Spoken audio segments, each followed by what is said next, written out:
귀 있는 자는 성령이 교회들에게 하시는 말씀을 들을 자. 아멘. 귀가 있어요. 아멘. 귀가 있어요. 하나님의 말씀이 큰 말씀이 다르게 없대. 깨달아요. 아멘. 너무 좋은 것을 많이 먹다 보니까 영양가 있고 또 우리 몸에 좋고 우리에게 너무 좋은 음식을 만들어 놔도 그게 그건 것 같아.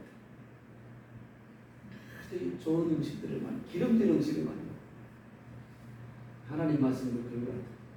말씀을 들어도 바로 알아야 됩니다. 하나님 말씀의 내용을 제가 쭉 읽어보고 또 읽어보고 또 질문하고 하나님께 질문하고 맞습니까? 이 말이 맞습니까? 그런데 이 말이 맞는데 왜 교회는 지금까지 그렇게 가르치지 않았죠? 질문하고 또 질문. 내가 잘못됐습니까? 하나님 말씀이 잘못됐습니까? 그럼 증거했던 모든 선지자들의 말이 잘못됐습니까? 질문을 하는 거죠. 그런데 선지자들이 가르쳤던 말씀이나 구약에 있는 말씀이나 예수님이 가르친 말씀이나 그 말씀대로 교회가 행하지 않고 그런데 그런 교회들이 막 부흥하고 그렇게 가르치는 목사님들이 유명하고 뭐 능력이 있다고 예수님은 우리에게 오셔서 우리에게 전해준 말씀은 구약에 있는 말씀을 전하셨습니다. 그거는 이해가 되시나요? 예수님이 이 땅에 오셔서 자기 말씀을 전하는 것이 없다 그렇게 예수님이 주장해요. 내가 들은 말은 너희가 들은 말은 아버지 너희가 아버지라고 하는 너희의 하나님 아버지의 말이다. 요한복음 14장 24절. 내가 너희에게 전하는 말은 하나님 아버지의 말씀이다. 그리고 말씀하신 모든 내용이 구약에 있는 율법의 내용과 선지자의 내용들을 다 증거하셨어요. 그리고 가르쳤어요. 그런데 듣지 않죠. 가난한 고아에게 너희가 사랑을 베풀었느냐? 냉수한 돌을 떠줬느냐? 소자에게 결코 상을 내지 않을 것이야. 마지막 내 심판으로 왔을 때 내가 의로운 자들에게 너희가 내가 목마르고 굶주리고 아팠을 때 오기가 없었을 때 나를 돌보았지 내가 이렇게 칭찬할 거야. 그럴 때 너희들이 내가 언제 예수님이 굶주리고 헐벗고 아프고 오기 갇혔을 때 돌보았습니까? 그렇게 말할 거야. 그때 내가 너희에게 말하기를 지극히 작은 자 하나에게 한 것이 곧 내가 할 것이다. 아멘. 그런데 악한 자들을 향하여서는 내가 헐벗고 굶주리고 아플 때 오게 가셨을 때 너희는 나를 돌보지 않았어. 그래서 너희가 멸망을 받는 거야. 주여 언제 우리가 주님이 아프실 때 우리가 돌보지 않았습니까? 언제 오게 갇혔을 때 우리가 주님을 돌보지 않았습니까? 네, 지극히 작은 소자에게 하지 않은 것이 나에게 하지 않은 것이야. 아멘. 그게 심판의 기준이에요. 근데 오늘 교회의 믿음의 기준은 뭐죠? 하나님의 말씀을 막 영적으로 깨닫고 가슴이 막 풍선처럼 부풀어서 은혜를 받고 감격하는 그게 믿음의 전부예요. 그리고 교회에 충성하고 헌신하고 예배드리고 열심히 기도하고. 여기 계신 목사님들 죄송합니다. 저만큼 기도에 본 목사님들 별로 없어요. 하루에 10시간씩 한번 기도해 보셨습니다. 40일 금식하면 별 많지 않죠. 산에 가서 헐기도 한번 해보셨어요? 산에 한번 천하가 뿌릴 매기 한번 뽑아보셨어요? 제가 보기에는 세상에서 아무 일도 하지 않은 것 같아요. 보기에는 범생이 같지만 제가 안 할 것 할 것 다 했어요. 아파트 목동의 아파트 15층 아파트 1층부터 15층까지 어깨에다가 짐을 지고 오르고 나요. 그런 적은 있어요. 영하 5도 이하가 되면 일을 못하지만 그 전까지는 실내 일은 다 하거든요.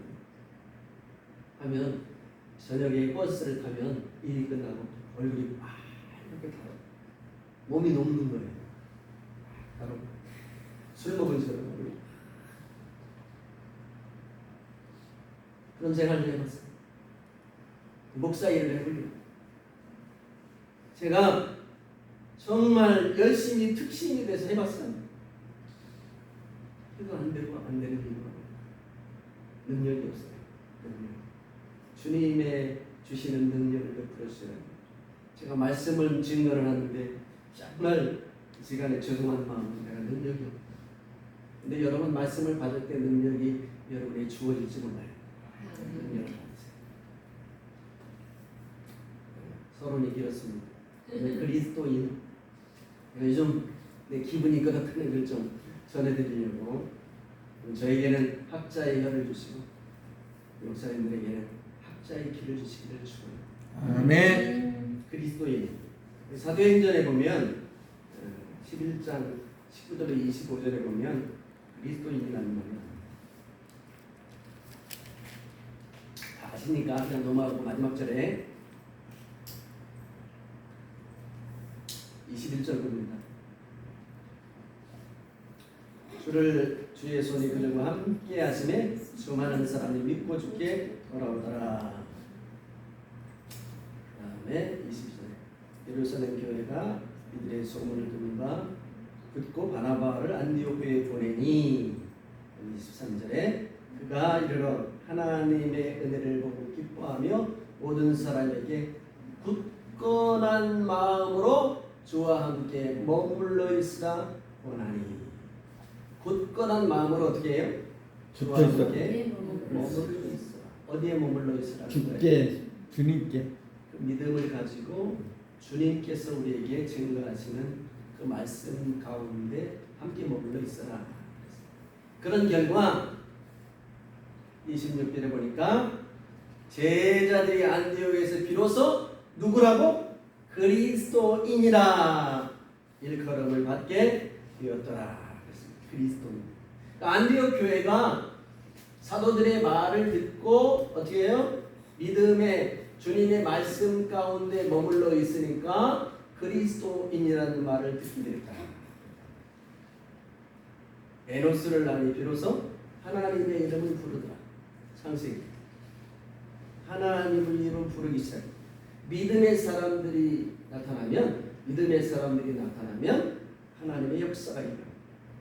믿음으로 바로 서 있는 무리가 나타나면 그리스도인이라 불려지는 거예요.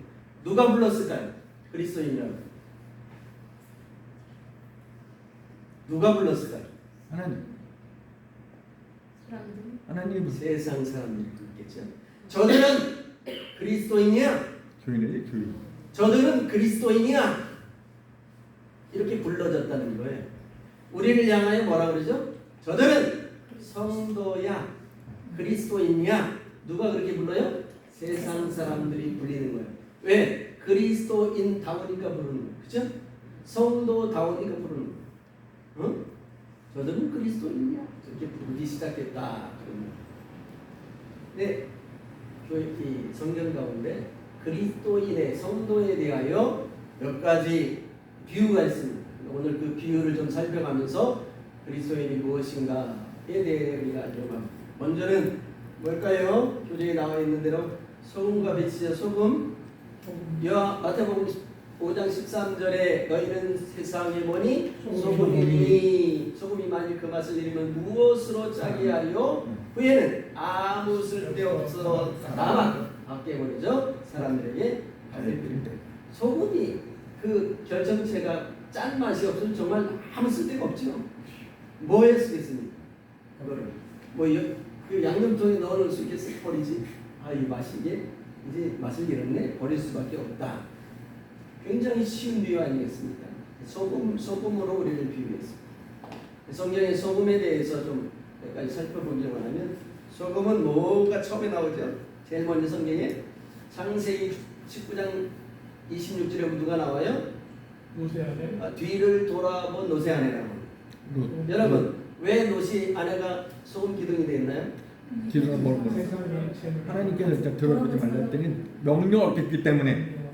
자, 1번 세상에 미련이 많았기 때문에. 네, 1번 2번 하나님이 명령하신 것을 거역했기 때문에. 거역했기 때문에 어떤 게 맞을까요? 2번. 우리는 성경을 어떻게 보냐면 굉장히 의미를 두고 많이 봅니다. 그래서 신학교에서 그런 많은 툴들을 많은 도구들을 배워가지고 목사님들이 이 노세 아내를 가리킬 때 어떻게 가리켜요? 세상에 미련이 많고 세상에 놓고 온 것이 아깝고 그걸 버릴 수 없어서 돌아왔다는 거예요. 그래서 하나님이 멸망하셨다는 거예요. 그런데 미안하지만 하나님의 명령 자체를 어겼기 때문에 죽어야 한다. 뭘 의미를 그렇게 깊이 둘 필요가 없는 거예요. 하나님이 하지 말라 그래 죽는 거예요. 율법 가운데 왜 죽어요? 하나님이 하지 말라고 했기 때문에 한 것을 죽는 거예요. 여러분 우사라는 사람 압니까? 우사.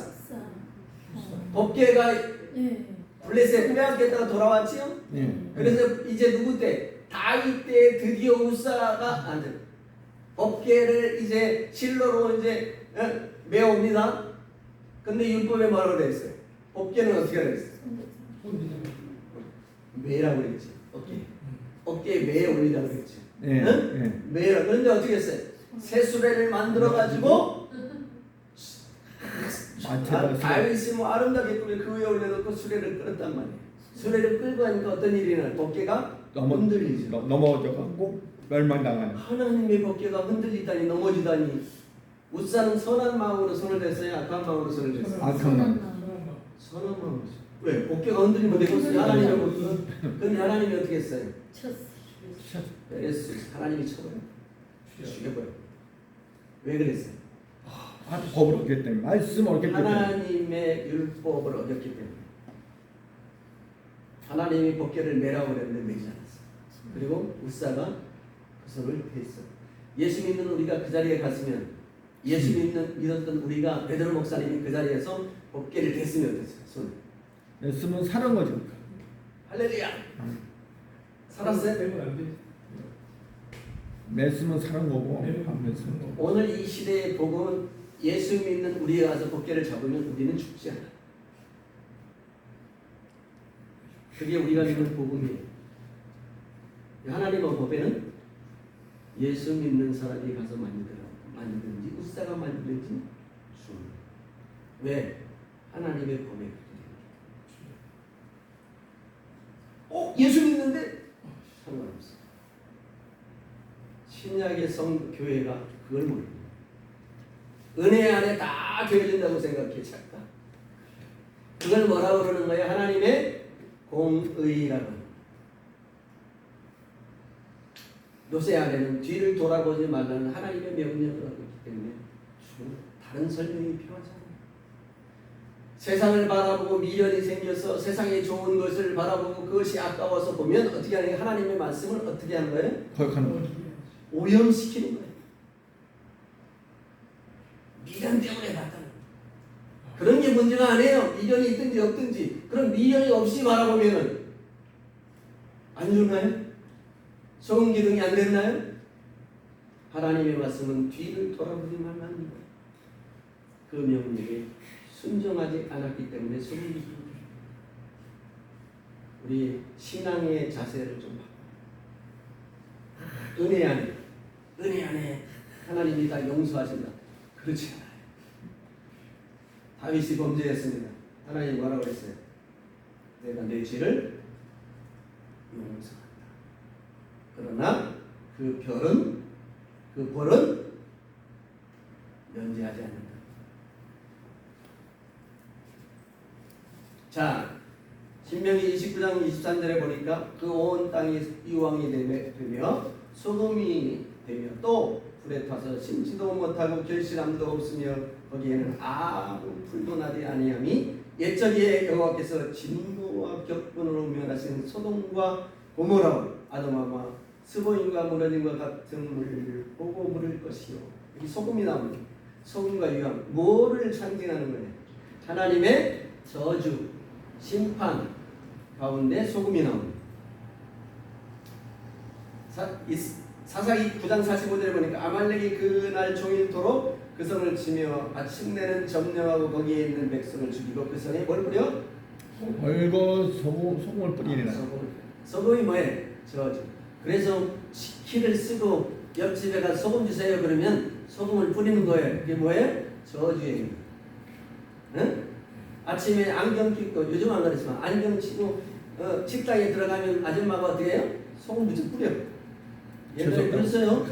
응. 기분 나쁘다고. 그래. 소금 뭐예요? 저주예요. 저주.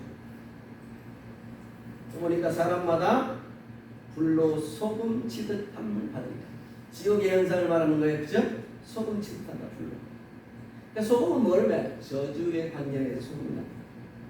두 번째, 출애굽기 30장 35절에 보니까 그것으로 향을 만들되 향 만드는 법대로 만들고 그것에 뭘 쳐? 복음을 쳐서 성경. 그러면 이건 저주인가요? 저주 아니 축복이 축복.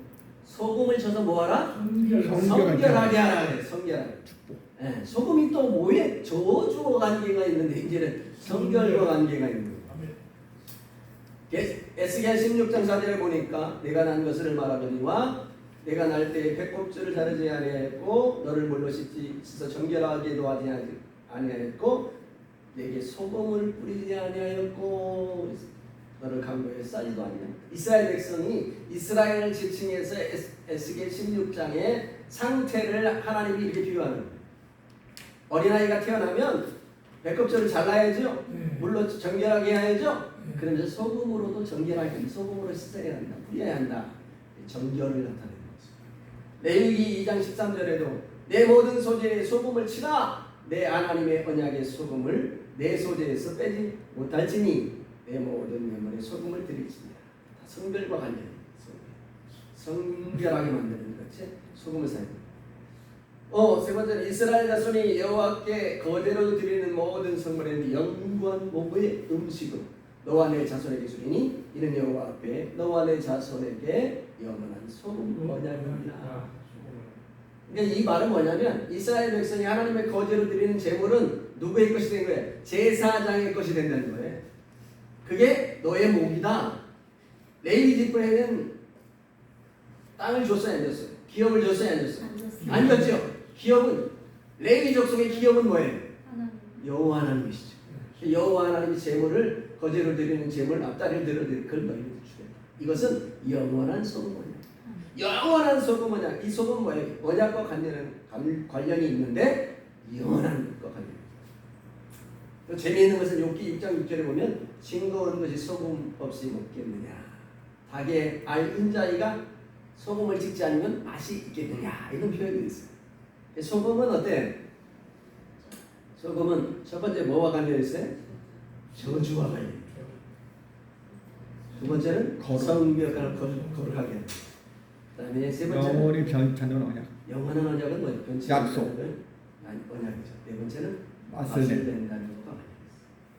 소금 너희가 세상의 소금이다. 그럴 때 뭐를 하나님이 우리에게 말할까요? 너희는 세상의 소금이다. 그럴 때 우리에게 뭐를 말하는 거예요? 저주를 말하는 거예요? 일단 아니겠죠? 아니. 복음 전해라. 성별된 몸이라는 걸 나타내겠죠. 그죠? 그 다음에 너와 나는 십자가로 영원한 언약을 맺었다는 거겠죠. 응? 그리고 또 영적인 의미로 굳이 또 말하자면 너희는 세상의 맛을 내는 사람들이다. 이렇게 해결할 수 있죠. 성경을 쭉 이게 해석을 하려면 이 내용들을 쭉 보고 그 안에서 교훈을 찾는 것이 좋습니다.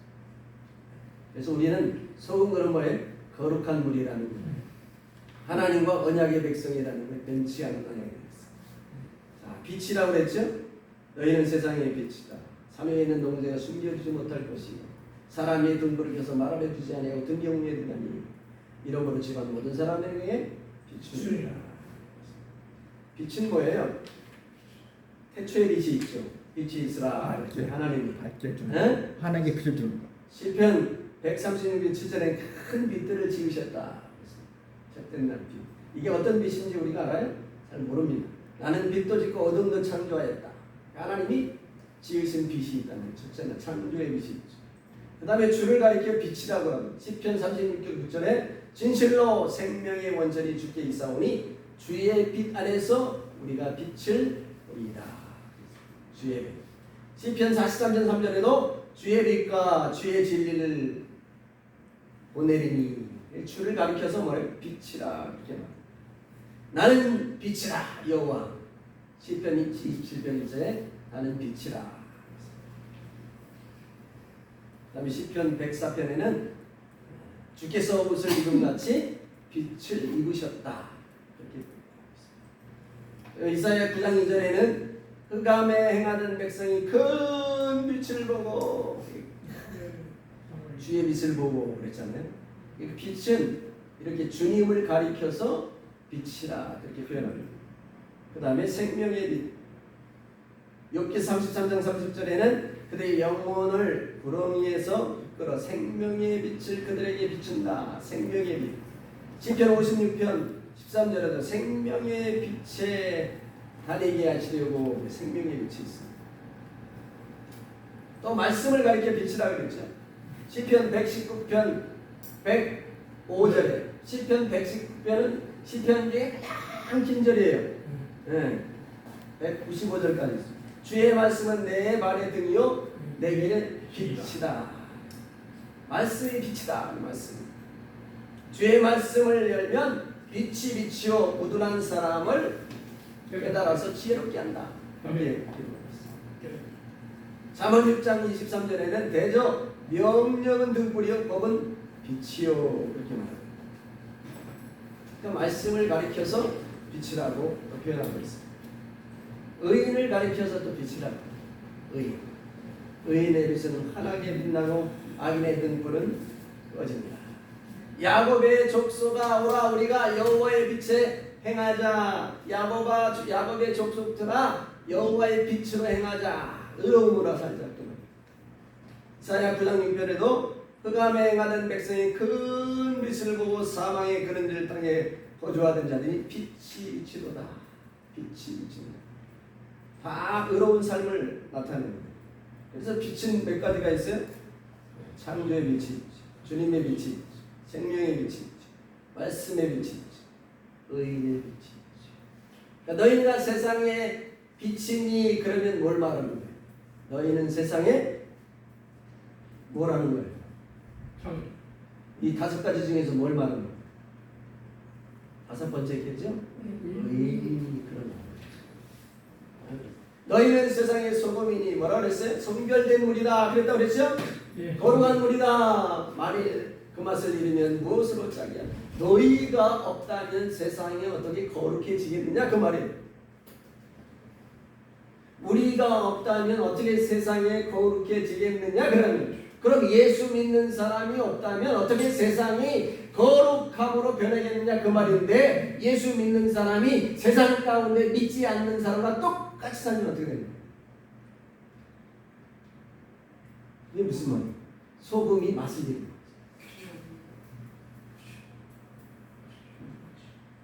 응? 그 말이에요.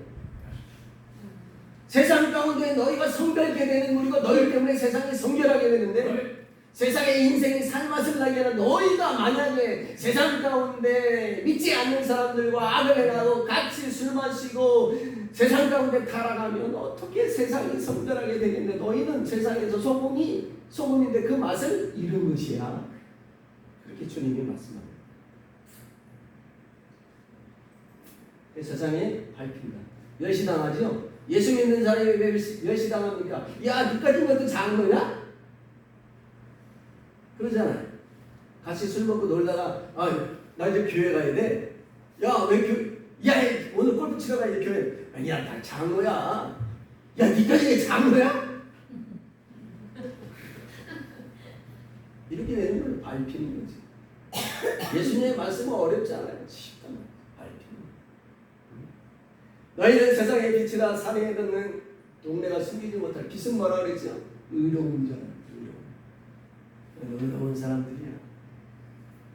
너희는 세상의 빛과 같이 빛나는 존재야. 너희는 별과 같은 존재야. 어? 사람이 등불을 켜서 말을 두지 않은 것처럼 너희가 등경 위에 두어야 되는 거야. 그런데 세상 사람들과 똑같은 삶을 살면 빛이 비춰져요? 말 아래 둔 거와 같다는 것이죠. 말 아래 처박아 놓는 거와 같다는 거예요. 그 빛이 뭐라는 거예요? 16절에 이같이 너희 빛이 사람 앞에 비추게 하여 그들로 너희 착한 착한 행실을 보고 하늘에 계신 너희 아버지께 영광을 돌리게 하라. 아멘. 의로운 것이 뭐예요? 착한 행실. 우리는 의롭게 행하지만, 우리는 거룩하게 행하지만, 우리는 정결되게 행하지만 세상 사람들의 눈에는 어떻게 보이는 거예요? 착한 행실로 보입니다. 그럴 수밖에 없죠. 세상 가운데 구별되고 거룩하고 의롭고 하나님의 뜻대로 살아가면 세상 사람이 올 때 거짓말도 안 하고 세상 사람들 같이 술, 가무, 음주도 하지 아니하고 음란하지도 아니하고 정직하고 의로우면 어때요? 와, 저 사람 착한 사람이야. 그게 보이는 거예요. 의로워 보이는 거예요. 그러면 어떻게? 야, 하나님이 계시긴 계신가 봐. 응? 저 사람 보니까 야, 저 하나님이 계시긴 계신가 봐. 저런 사람들을 가리켜 안디옥교의 성도들이 그리스도입니다. 이렇게.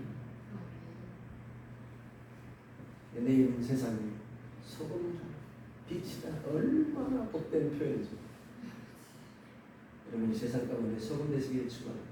아멘. 빛 되시길 축원합니다. 아멘. 빛이 돼서 우리의 빛을 발산해 우리 거룩을 나타냅니다. 세상 사람들 가운데 그리스도인이라 칭찬을 받아야 되는데 두 번째는 우리를 가리켜 향기라고 합니다. 우리는 무엇에 보면 2장 15절에 우리는 구원받은 자들에게나 망하는 자들에게나 하나님 앞에서 그리스도의 향기니. 그래서 기도하는 사람 가운데 은혜 받은 사람은 무슨 이렇게 은혜를 받으면 향기로운 냄새가 납니다. 기도하면 향기로운 냄새가 납니다. 저는 못 맡아봐서 모르겠는데 어떤 냄새인지 향기로운 냄새가 납니다. 못 맡아봤지만 저는 물리적으로 나타나는 것을 보긴 했어요. 휘장에 예수님의 손이 한번 훑고 지나갔는데 여기 향기로운 장미 모약의 향기가 나는 걸 맡아봤어요. 그리스도의 향기니. 이 사람들에게 사망으로부터 사망에 이르는 냄새 누굴 가리키는 거예요? 이 사람은 누구예요? 사망으로부터 사망에 이르는 냄새는 누구예요?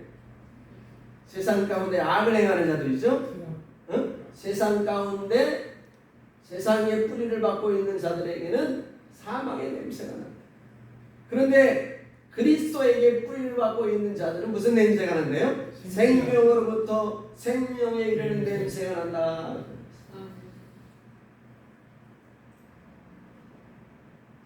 여호와께서 그 향기를 받으시고 그 중심에 이르시되 내가 다시는 사람으로 말미암아 땅을 저주하지 아니하리니 이는 사람의 마음에 계획하는 바가 어려서부터 악합니다. 내가 저는 행한 것 같이 모든 생명을 다시 멸하지 아니하리니. 이거 정말 불행한 말씀이에요. 굉장히 불행한 말씀. 하나님의 선언인데 노아의 홍수 위에 노아 제단을 쌓고 하나님 앞에 번제를 드렸을 때 그 향기를 받으셨다. 향기를 받으시고 말씀하는 거예요. 그 중심에 이르시되 내가 다시는 사람으로 말미암아 땅을 저주하지 않는다. 왜? 이 사람들의 마음의 계획이 항상 어려서부터 악해. 그러니 앞으로 내가 멸하면 수도 없이 맨날 멸망하게. 그래 이제 나는 멸망하지 않기로 했다. 그렇게 선언하십니다. 출애굽기 20장 18절에 보면 순양 전부를 제단 위에 불사르라 번제로 드리라. 이는 여호와께 드린 번제여 이는 향기로운 냄새니. 여러분 순양을 잡아서 번제로 각을 떠서 제단 위에 나무 위에 벌려놓고 불을 막 때면 향기로운 냄새가 나죠. 그죠? 네, 맞아요. 향기로운 냄새 나요? 하는데 여기 그 한번 맡아봤어요? 여러분 사람을 화장터에 가면 사람 타는 냄새 나죠? 네. 향기로워요? 하나님은 성격이 좀 묘한 것 같아요. 그죠? 이런 냄새를 먹고 향기롭다는 거예요. 말할 수 없어요. 이건 방독 마스크를 쓰고 해야 될 만큼 지독한 냄새가 나는 거예요. 출애굽기 30장 7절에 아론이 아침마다 그 위에 향기로운 양을 사르되 등불을 손질할 때 사람이에요. 왜 하나님이 번제의 희생 제물이 탈 때 향기로운 제물이라고 하셨을까요? 우리는 그렇게 지독한 냄새인데 왜 향기로운 냄새라고 했을까요? 대신에 네? 대신에 레위기 1장 2장에 보면 계속 이런 말이에요. 향기로운 냄새. 그러니까 어떤 목사님은 이 말을 설명하기 위해서 하나님은 취향이 독특하네. 냄새나는 거. 번제가 타는 동안에 뭐가 타는 거예요? 번제가 탈 때 우리의 죄가 타는 거예요. 우리의 죄가 타버리는 거예요. 그래서 지금까지는 함께 할 수 없어서 하나님이 가고 싶어도 못 간대. 하나님은 죄 있는 곳에 올 수가 없어요. 그래서 하나님이 어린 양을 잡아서 그 위에 불을 태울 때 그 죄가 어린 양이 불탈 때 죄가 타는 거예요. 그러니까 이제부터 하나님이 그 냄새를 맡으실 때 흥분하기 시작하는 거예요. 기뻐하기 시작하는 거예요. 왜? 이제 나의 사랑하는 자녀와 만날 수 있는 길이 열립니다. 아멘. 아멘. 그래서 그걸 가리켜 향기로운 냄새가 난다. 그게 누구예요? 예수 그리스도예요. 아멘. 예수 그리스도가 십자가에 달려 엘리 엘리 나마 사박다니 나의 하나님 어찌하여 나를 버리시나이까 그렇게 부르짖을 때 하나님은 어땠다는 거예요? 흥분하고 계십니다. 예수님이 찢어지고 갈기갈기 찍힐 때 하나님은 흥분하고 계십니다. 예수님이 하나님 볼 때 다시 보고 싶겠어요? 하나님은 흥분하고 계십니다. 부르짖는 그 부르짐을 통하여 우리에게 다가오실 하나님이 기쁨을 드립니다. 그 가운데 예수님이 십자가에 달려주고 여러분 그 사랑은 우리가 이해할 수 없어요. 그 장면. 아가에서 보면 이런 줄 알아서 내 기름이 향기로고 아름답고 내 이름이 쏟는 향기름. 얼마나 여인이 아니라 술람미 여인이 솔로몬에게 아름다워 보였든지 쏟는 기름은 아름다워. 자, 오늘 또 향기를 살펴봤는데 향기는 어떤 향기예요? 제물이죠? 제물의 향기. 그 다음에 여호와의 전의 향기가 있어. 향내가 나도록 표현해 있어. 신부의 향기가 있어. 너희는 세상의 향기니 그럴 때 우리는 무슨 향기일까요? 예수 향기. 응? 예수 향기. 제물의 향기예요? 예수. 전의 향기예요? 그리스도의 신부의 향기예요. 아멘. 그리스도의 신부. 여러분 그리스도의 신부의 향기가 나려면 어떻게 해요? 그리스도의 신부의 향기가 되려면 어떻게 해요? 요즘 화장품 좋은 랑콤인데 랑콤으로 막 두드려 화장하면 되나? 응? 그리스도의 아름다운 것 같이 우리도 그 빛의 아름다운 모습 삶이 아름다워야 되겠지. 여러분 주님이 너의 십자가를 지고 나를 따르라 그럴 때 그 십자가를 지고 주님을 따르는 게 뭐예요? 우리 목사님은 사역의 짐을 지고 주님을 따른다. 그렇게 사역의 짐을 지고 주님을 따르던 무리가 어떤 무리예요? 마태복음 7장 20절 이하에 나오는 주여! 주여! 네가 주님을 위해서 얼마나 평생을 노력한 줄 아십니까? 내가 주의 이름으로 귀신을 쫓아 주의 이름으로 능력을 해라. 주의 이름으로 선지자도 노릇했어. 그런 무리들이 바로 십자가의 짐을 지고 따르는 거예요. 근데 주님은 뭐라고 해요? 참 주님은 예정하기 이를 데가 없는 거예요. 내가 너희를 도무지 알지 이 불법을 행하는 자가 내게 있었더라. 거기서 보니까 왜 떠나가라는 거예요? 왜 불법이에요? 불법이 뭐예요? 거역하는 거. 예수를 거역하는 거. 하나님의 말씀에 순종하지 살았어. 뜻대로 살지 아니고 자기 마음대로 살아. 자기 마음대로 살아. 하나님의 뜻이 뭐예요? 순종. 응? 순종이 하나님의 뜻입니다. 하나님의 뜻을 낸 것이냐 너희의 거룩이냐. 하나님의 뜻은 우리가 뭐를 하냐? 항상 기뻐하라. 쉬지 말고 기도하라. 범사에 감사하라. 이는 너희에게 하시는 하나님의 뜻입니다. 이것만 알고 있는데 천만의 말씀. 하나님의 너희 하나님의 뜻은 거룩이다. 성경의 전체 내용이 거룩이다.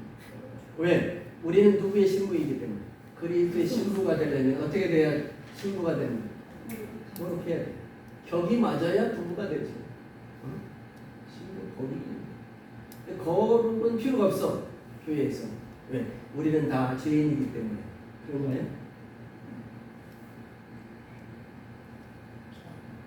예수님이 거룩하게. 그러니까 교리 가운데 이런 게 있죠. 우리가 예수님을 만나서 구원에 이르는 단계가 있어요. 소명, 중생, 회신, 응? 그런 거 있죠? 칭의, 양자, 견인, 성화 이렇게 이르는 과정이 있어요. 그래서 마지막에 견인은 견디고 하나님이 인도하면 마지막에 성화가 되지 않지만 천국에 싹 들어갈 때 성화가 된다는 거예요. 그 교리예요. 성경은 뭐라고 그랬을까요? 그걸 가르쳐? 구원의 9단계. 거짓말 그런 거였어요. 싹 들어가서 성화가 되는 게 없어요. 거룩해야 일단 천국에 들어갈 수 있는 자격을 얻는 거예요. 여러분 이기는 자 그러면 이만희가 이기는 자이기 때문에 우리가 설명이 곤란한데 계시록에는 누가 천국에 들어간다고 그래요? 이기는 자라고 그래요. 너희가 이기지는 못했어도 세상 가운데서 이기려고 바등바등하면 천국문이 열려서 이기는 자가 돼. 그렇게 기록하지 않고 이기는 자. 소아시아 7교회에게도 다 너희가 이겨야 된다. 이기는 자가 되어야 너희에게 하나님 낙원에는 생명나무 열매를 주어 먹게 하고 이겨야 힘도를 준다. 그 위에 새로움을 기억을 받는 자밖에 알 사람이 없다. 이겨야 둘째 사망의 예를 갖지 않게 된다. 이겨야 내 보좌에 함께 하기를 내가 이기고 하나님 보좌에 함께 하는 거죠. 그럼 계시록의 말씀은 다 거짓말이에요. 다 거짓말이에요. 잘못 듣는 거예요. 교리가 맞고 계시록이 틀려요. 계시록이 맞고 교리가 틀린 거예요. 말씀 교리는 뭐예요? 교리가 말씀에서 나와야 되는데 자기가 마음대로 잘못 교리를 가지고 성경을 무시하는 거예요. 그럼 잘못 그게 이단이지. 맞아요. 이단이요. 근데 교리를 가지고 이단도 만들잖아. 네. 내가 이렇게 이제 교리는 잘못되고 성경이 맞다 그러면 날 보고 이단이라는 거예요. 교리를 가지고. 그래서 신천지를 못 이기는 거예요, 교회가. 신천지는 계시록에 이기는 자가 되어야 된다. 그게 나야. 뻥이래도. 자기가 이겼다 성경대로 내가 이긴 거야. 그럼 뻥을 쳐도 성경에는 이제 교리 가지고는 야, 우리는 이길 수 없어. 어떻게 우리가 이겨? 우리가 이 땅에서 예수 믿고 견인하고 참고 인내해보면 예수님이 딱 우리를 천국에 들어 올릴 때 그때 이기는 거지. 어떻게 이기는 거야? 야, 성경에 보니까 이게 천국 간다고 되어 있는데 이런 할 말이 없는 거야. 그러니까 대답을 못하는 거예요. 그 많은 박사들이 목사님들이 다 그렇게 가르치고 있는데 성경은 이겨야 된다는 거예요. 구약의 모든 말씀들은 이겨야 된다는 거예요. 남겨놓는 자들이 이긴 자예요. 하나님이 어떤 자를 남겨놓겠다고 그래? 구루터기가 상수리나무 구루터기가 베어도 그 구루터기가 거룩한 자리라 하니까 막 하나님이 남겨놓았다고 막 기뻐하는데 남은 자들을 연구해 보세요. 남은 자들이 어떤 자들을 하나님이 남기고 있는가? 멸망당할 자. 스바냐 3장에 가면 하나님이 결론적으로 말하는데 그 남은 자들은 그 입에 거짓말이 없는 자들이에요. 그 의로운 자들인데 그들을 하나님이 부른다는 거예요. 그게 남은 자라는 거야. 그런데 뭐 하나님이 남겨두어서 남아 천만의 말씀이라는 만망의 콩떡이라는 거예요. 하나님이 거룩하고 의로운 자들 가운데 부른다는 거예요. 그들을 불러낸다는 거예요. 우리 목사님들이 성경에 좀 집중하고 성경에서 말씀을 찾고 교리가 우리를 천국 가게 만들지 않습니다. 내가 사실 이런 말씀 하는데 정말 하고 싶은 말이 있어요. 근데 너무 충격을 받아가지고 목사님들이 이해를 못하기 때문에 그 말을 하기 위해서 이걸 밑밥을 막 까는 거야. 이걸 딱 하고 싶은 말이 있는데 정말 성경은 그런 건데 해볼까요? 듣고 잊어버리세요. 구약의 내용은 네. 제사와 뭐가 있는 거예요? 십계명이죠. 네, 보세요. 제사와 십계명이죠. 네. 두 가지로 나눠질 수 있어요. 제사는 뭐예요? 제사는 죄 문제 해결하는 거죠. 죄의 문제는 제사로 해결하는 거예요. 그죠? 네. 십계명을 아무리 행해도 죄 문제 해결돼 안 해야 돼? 안 되죠. 구약에도 안 되는 거예요. 제사를 지내야 죄 문제가 해결되는 거예요. 그 죄 문제는 누가 해결해요? 신학에서 예수. 예수님. 그럼 십계명은 어떻게 해요? 신학에서 어떻게 할 거예요? 십계명 안 지켜도 돼요? 지켜야지. 하지 말아야지. 서로 사랑하는 그 안에 하나님 사랑, 이웃 사랑, 그리고 그 안에 십계명이 다 들어. 이웃 사랑이 다 들어있다. 구약의 이스라엘 백성들은 제사, 죄의 문제 해결하는 오실 예수님을 보고 죄의 문제 해결했죠. 그러니까 표상이니까 1년에 한 번씩 대속죄를 지냈잖아요. 7월 10일에 1년에 한 번씩. 왜냐면 직접 못 봤으니까. 그 다음에 십계명을 지켜야 되는 거예요. 십계명 지켜야죠. 구약의 십계명의 전부는 뭐예요? 명령. 아니 구약의 십계명의 내용은 뭐예요? 하나님 사랑. 신약에는 하나님 사랑, 이웃 사랑이죠. 네. 구약은 뭐예요? 섬김. 하지 마라. 구약에 뭐예요? 1계명부터 4계명까지는 하나님 사랑, 5계명부터 10계명까지 구약에도 하나님 사랑, 이웃 사랑. 선지서. 십계명에 대해서 어떻게 에레미야가 에스겔이 이사야가 해석을 하고 있는지 보세요. 느헤미야가 어떻게 십계명을 해석하고 있는지 보세요. 너희가 가난한 자와 과부된 자와 고아들을 복되었어. 나그네 내 것을 잊지 마라. 가난한 자를 도와줘라. 사랑을 베풀라. 이웃 사랑에 관해서 십계명을 다 해석하고 있어. 근데 우리는 뭘 봐? 십계명 자체만 보는 거야. 그것만 자체만 보고 몰라. 도적질하는 것도 뭐와 관련이 있어요? 이웃 사랑과 관련. 이웃을 사랑하면 이웃 걸 도적질해 안 해. 안 하죠. 네. 바울이 그 사랑 안에 다 있다고 그래. 십계명. 살인해 안 해? 하죠. 거짓말해 안 해? 해요. 안 하지. 사랑하면.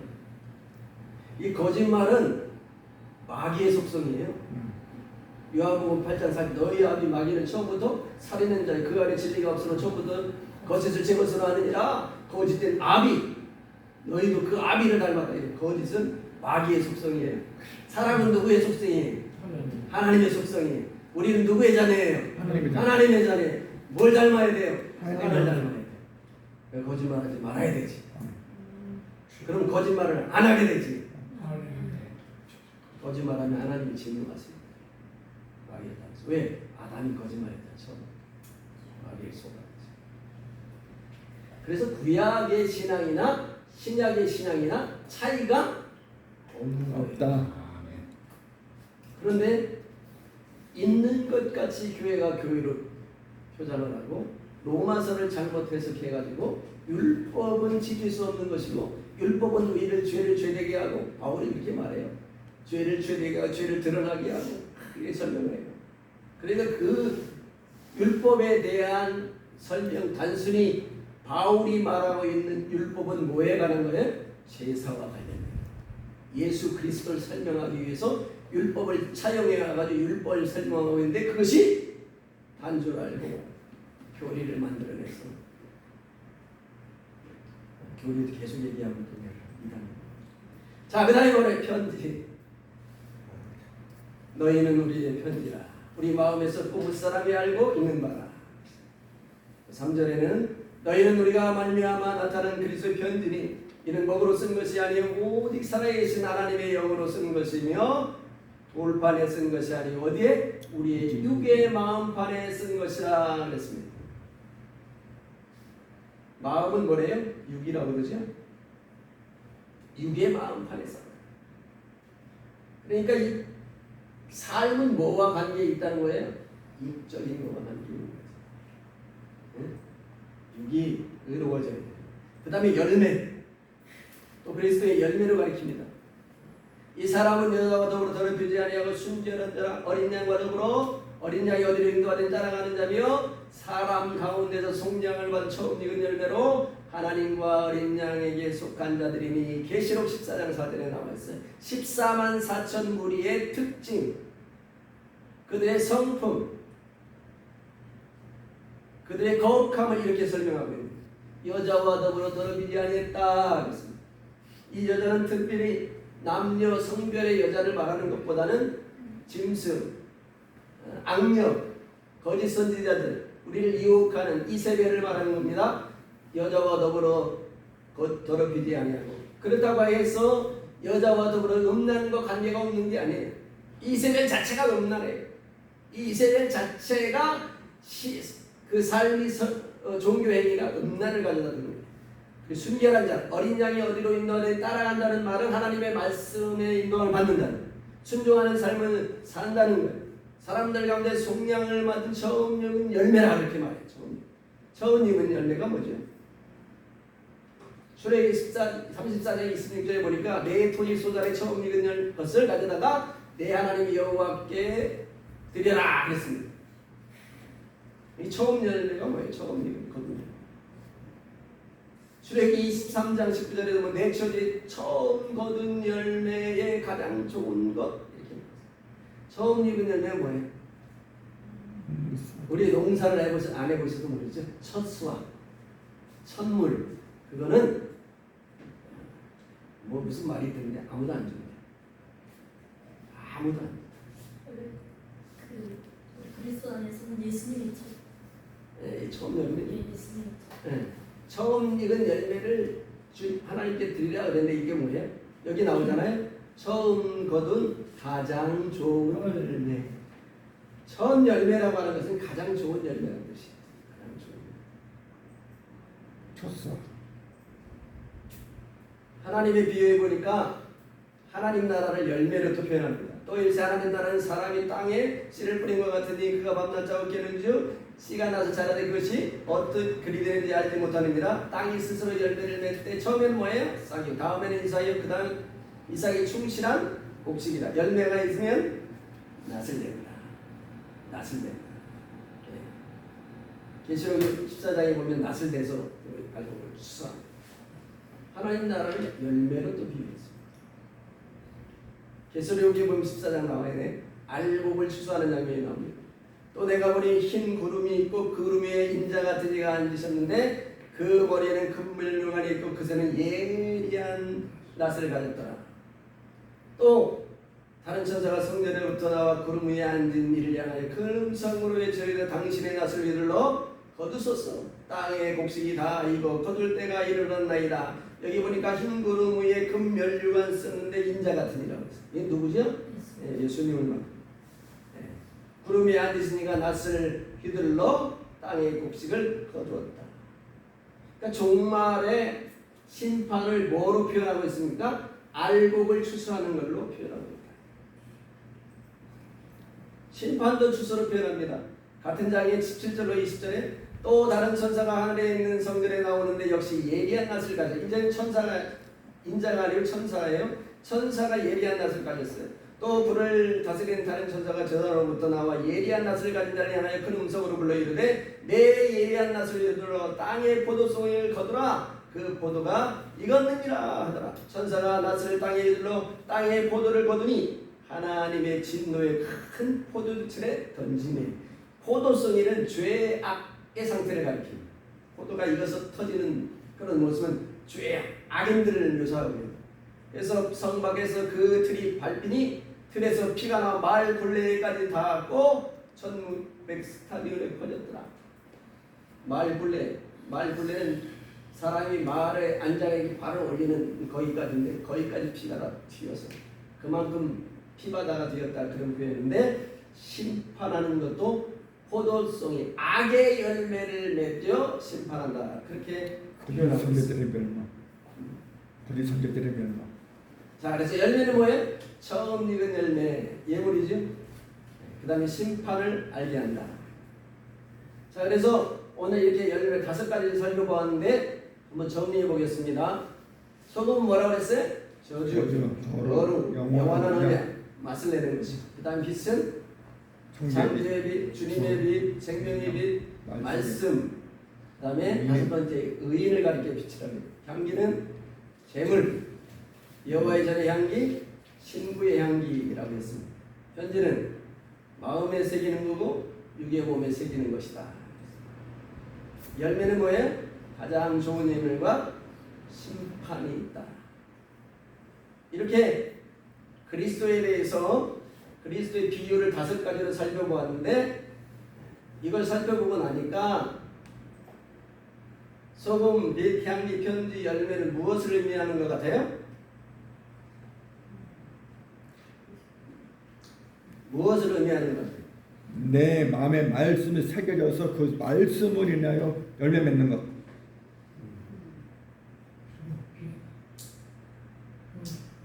예수 그리스도인들이 세상 가운데 어떻게 살아야 하는지를 보여주고 그죠? 예? 그리스도인들이 세상 가운데 어떤 삶을 살아야 그리스도인인가? 어떤 삶을 살아야 복된가를 보여주는 것이 이 비유의 말씀입니다. 그래서 신앙의 거림을 한마디로 딱 말한다고 한다면, 어떻게 결론을 딱 한 단어로 말한다면 어떻게 결론을 내릴 수 있을까요?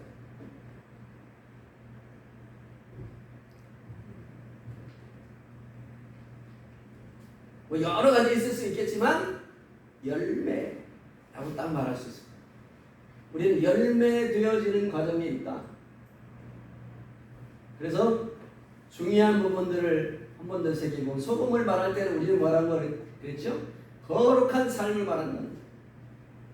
하나님과의 언약 관계에 있는 거룩한 삶. 맛은 하도 맛하니까 한번 써놓은 거고, 거룩한 우리의 삶을 소금으로 표현하는 것입니다. 이 거룩한 삶이 있어요. 그 다음에 빛은 뭐예요? 의인을 말하는 것입니다. 내가 의인 되었다. 향기는 그리스도의 신부로서의 삶이 있어야 된다. 편지는 그리스도의 말씀을 우리의 몸과 마음에 새겨져야 돼. 우리의 몸과 마음에 새겨져 있어요. 그리스도의 말씀. 편지니까. 편지는 뭐예요? 소식을 전하는 거죠. 아까 짧게 지나갔는데, 그리스도인들은 주님의 편지라는 건 뭐예요? 사실. 주님을 전하지. 복음 그 자체라는 거잖아요. 네. 복음 그 자체라는 거예요. 편지를 읽으면 소식을 이렇게, 편지를 보면 요즘 전화가 많아서 그래서 옛날에 편지를 서신했지. 아버님 전상서 하면서 이게 옥체 개망하우스 이러면서 응? 돈 좀 보내주세요 이렇게 썼잖아. 편지를 보면은 소식을 전해주지, 우리가 그래서 편지라는 것은 우리의 삶 자체가 복음이어야 된다. 그런 우리의 삶 자체가 복음이에요. 이런 삶을 거룩하고 의롭고 신부로서 복음 자체로 삶을 살아서 마지막 주님이 추주할 때 가장 아름다운 열매가 되는 것이 누구다? 그리스도인이다. 그렇게 말해요. 그렇게 되어져야 그리스도인이라. 동의하십니까? 네.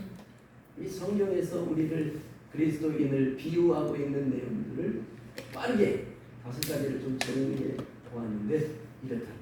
다 같은 내용. 같은 내용. 그래서 결국은 주님께서 예리한 낫을 향하여서 이것은 열매들을 거두실 때, 주님이 심판할 때 알곡으로 가장 좋은 열매로 주님의 창고에 드려지는 그런 복된 삶의 결과가 있어야 된다. 이와 같은 저와 여러분이 되시고 주의 이름으로 축원합니다. 네. 이 말씀을 생각하면서 하나님, 우리도